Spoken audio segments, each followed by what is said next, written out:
Now, me and another friend of mine, he had discovered this really hot spot that nobody goes into. Since the storms and the dead trees, they didn't go in there anyhow. It's almost impenetrable now. But of course, me and my buddy, he knows where it's at. Let's go. So we went, and we had to take a boat to get to it. I don't know, we was probably a mile, maybe a mile and a half, 2 miles down the bayou, and there's just nothing out there. And we finally found a spot, and we pull up, we found a spot on the bank that we could pull the canoe and get out without, falling out of the canoe. And almost immediately we had contact. I'm like, Jesus Christ. We get up in there, we're sitting there, we're probably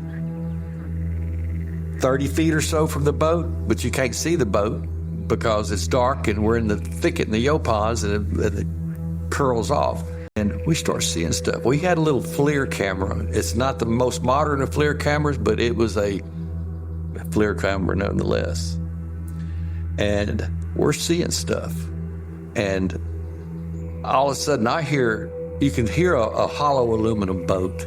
It's just got that sound, Yeah, my friend said, well, maybe we ought to go to the boat, And it was about enough because they had picked up a big limb and smashed it up against another tree, probably 20 yards from us.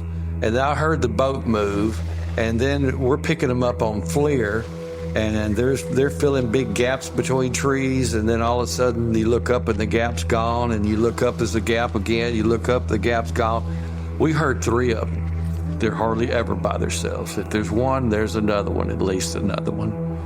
And we done realized all this. I told my friend they were way too close, dude. They were like right here. He said, yeah, I think it's time. Yeah, so we we just turned our lights on. We acted like we didn't even hear them. We went down there to that boat was drug out of the water.